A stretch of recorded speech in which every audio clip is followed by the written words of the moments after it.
শীত, গ্রীষ্ম আর বর্ষা দীঘাই বাঙালিদের একমাত্র ভরসা। একদিনের ছুটি হোক বা দুদিনের, ছুটির কথা শুনলেই সবার প্রথমেই মাথায় আসে দীঘার কথা।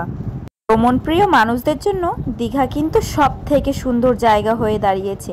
ছুটি পেলেই সবাই কিন্তু ছুটে যেতে চায় দীঘার কাছে। এখন কিন্তু সবার প্রথমেই মাথায় আসে দীঘা কিভাবে যাব, বাসে নাকি ট্রেনে, কোনটা ভালো হবে, সব থেকে ভালো হোটেল কোথায় পাবো, নিউ দীঘা নাকি ওল্ড দীঘা, ভালো হোটেলের প্রাইসও বা কত পড়বে। আর তো রয়েছে আমাদের জগন্নাথ ধাম, সেটা কখন খোলে কখন বন্ধ হয় সেটা জানা খুবই জরুরি। 6 নম্বর গেট দিয়ে ঢুকবো নাকি মূল গেট দিয়ে ঢুকবো, ভিতরে ক্যামেরা অ্যালাউ আছে কি নেই সেটা জানা খুবই জরুরি। সমস্ত রকম ইনফরমেশন থাকছে আজকে আমার এই ভিডিওতে। দীঘা যাওয়ার সব থেকে সহজ উপায় হচ্ছে ট্রেনে করে যাওয়া, আর একমাত্র ভরসা তাম্রলিপ্ত এক্সপ্রেস 12857 আপ হাওড়া থেকে দীঘা যায়, আর 12858 দীঘা থেকে হাওড়া আসে। এই ট্রেনটা তোমরা ডেলি পাবে, আর এটা তোমরা পার করবে 186 কিলোমিটার, যেটা জার্নি হবে 3 ঘন্টা 20 মিনিটের জন্য। আর এখানে তোমাদের হাওড়া থেকে ট্রেন ছাড়বে 6টা বেজে 45 মিনিটে, সাঁতরাগাছি পৌঁছবে 7টা 1-এ, উলুবেড়িয়া 7টা 22-এ, মেছেদা 7টা 43-এ, তামলুক পৌঁছবে 8টা 21-এ। ওটি তোমাদের দীঘা পৌঁছে দেবে 10টা 5-এ। আর আমি হাওড়া থেকে দীঘা যাওয়ার সমস্ত টিকিটের ইনফরমেশন এখানে দিয়ে দিচ্ছি, এসি, নন এসি, জেনারেল, যার যত দাম পড়বে সব কিছু। দীঘা যাওয়ার সেকেন্ড অপশন হচ্ছে বাস।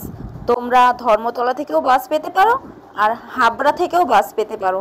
তো এখানে এসবিএসটিসির লোকাল বাস আছে, যেটার দাম তোমাদের পার হেড পড়বে 180 টাকা করে। তো তোমরা সিট বুকিং করে কিন্তু বিন্দাস হয়ে যেতে পারো এই বাসে। ভোরবেলা কিন্তু বাস অনেক টানে, তো তোমরা খুব তাড়াতাড়ি দীঘাতে পৌঁছে যাবে। সকাল 4টে বেজে 10 মিনিটে কিন্তু হাবড়া থেকে দীঘার জন্য বাস। তোমরা যদি ট্রেনে করতে চাও তাহলে কিন্তু এসির কোচের ভাড়া পড়বে 385 করে, সেকেন্ড ক্লাসের ভাড়া পড়বে 105 টাকা, আর জেনারেলের কিন্তু 85 টাকা করে। তবে আমি মনে করি bus is the best option for Digha, যেখানে তোমরা প্রকৃতির সৌন্দর্য দেখতে দেখতে যেতে পারবে। আর দেখো কত সুন্দর একটা দক্ষিণেশ্বরের মন্দিরও কিন্তু পড়ে গেল আমাদের যাওয়ার পথে। সকাল 8টা বেজে 30 মিনিটে আমাদের বাস কিন্তু আমাদের গন্তব্যস্থলে পৌঁছে দিয়েছে। আর এখানে এসেই সবার প্রথমেই তোমরা কিন্তু খোঁজ করবে হোটেলের। তো রাস্তার দু সাইডে কিন্তু হোটেলের অনেক হোটেল, তোমরা তোমাদের মন মর্জি মতো হোটেল বেছে এখানে থাকতে পারো। আর যদি খাবার কথা বলো, দু সাইডেই কিন্তু অনেক দোকান রয়েছে, পৌঁছে তোমরা খেতে পারো। বেরিয়ে যাবে সকালের টিফিন করতে। সকালের টিফিন হয়ে যাওয়ার পরে তোমরা কিন্তু সমুদ্রের পাড়ে চান করতে যেতে পারো বা রুমেই রেস্ট করতে পারো। আর ঘুরতে যখন যাবে রুমে রেস্টই বা করবে কেন, অবশ্যই সমুদ্রের পাড়ে গিয়ে সবাই এনজয় করো। তারপর কিন্তু সন্ধ্যেবেলা এরকম বিশ্ব বাংলা পার্কের নেক্সট ডেতে কিন্তু তোমরা সকাল সকাল উঠে চলে যেতে পারো মোহনায় ঘুরতে। ওল্ড দীঘা থেকে বা নিউ দীঘা থেকে মোহনায় আসতে কিন্তু পার হেড পড়বে 20 টাকা করে, যেহেতু এখন দাম বেড়ে গেছে সব জিনিসেরই। তো আগে ছিল 10 টাকা, এখন তোমাদের পার হেড করবে 20 টাকা করে। তো তোমরা কিন্তু মোহনায় এসে সকালটা এনজয় করতে পারো, খুবই সুন্দর ওয়েদার থাকে, আর তোমরা সানরাইজও দেখতে পারবে। তবে একটা কথা কিন্তু আমি ক্লিয়ার করে দিচ্ছি, এখন যেহেতু এখানে জগন্নাথ মন্দির হয়েছে, তো তার জন্য কিন্তু মানুষের আনাগোনা আরও বেশি হয়ে গেছে, আর তারই ফায়দা উঠাচ্ছে এখানের লোকজন।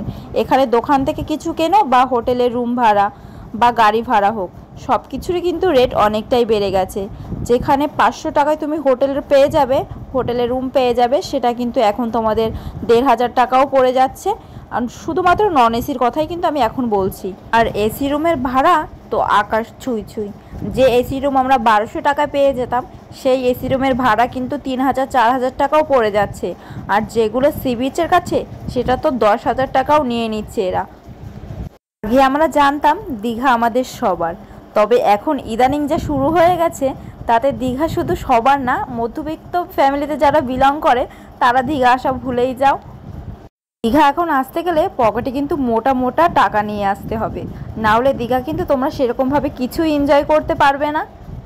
ঘোরার স্পট রয়েছে অনেক, যেখানেই যাও সেখানেই টাকা। মন্দিরে ঢুকতে গেলেও তোমাদের কিন্তু 100 টাকা করে দিয়ে তারপরে ঢুকতে হবে। কপাল ভালো থাকলে হয়তো ঠাকুরের মুখটা দেখতে পারবে, আর না হলে নাও পেতে পারো। বুঝতে পারছো কতটা স্ক্যাম হচ্ছে এখানে। মন্দিরে টাইম কাটিয়ে তোমরা কিন্তু চলে আসতে পারো তালসারিতে। এখানে লাল কাঁকড়া দেখার জন্য তোমরা যদি গাড়ি একদম রিজার্ভ করে আসো তাহলে কিন্তু ভাড়া পড়বে 1500 টাকা। কিন্তু রিজার্ভ ছিল 100 টাকা করে, বাট এখন হয়ে গেছে 1500 টাকা। তাড়াতাড়িতে এসে কিন্তু তোমরা লাল কাঁকড়া দেখতে পারো। আর এই যে বোটগুলো, এই বোটে চড়ে তোমাদের ওই সাইডে যেতে হবে, যেখানে তোমাদের পার হেড পড়বে 110 টাকা করে। রিজার্ভ করে নাও তাহলে কিন্তু তোমাদের সব স্পট ঘুরে দেখাবে। তো তারপরে কিন্তু তোমরা চলে আসতে পারো জগন্নাথ মন্দিরে। এখানে জগন্নাথ মন্দির কিন্তু সকাল 10টা থেকে দুপুর 1টা পর্যন্ত আর বিকেল 4টে থেকে রাত 9টা পর্যন্ত খোলা থাকে। জগন্নাথ মন্দির দর্শন করে তোমরা কিন্তু সরাসরি চলে আসবে উদয়পুর বিচে। এখানে কিন্তু তোমরা খুব ভালো করে এনজয় করতে পারবে। এখানে সব কিছু অ্যাভেলেবেল থাকে।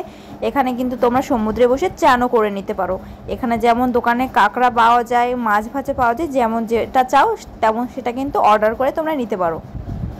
তোমরা যদি চিংড়ি মাছ কষা খেতে চাও তাহলে কিন্তু 10 পিস চিংড়ি মাছের দাম পড়বে 200 টাকা করে।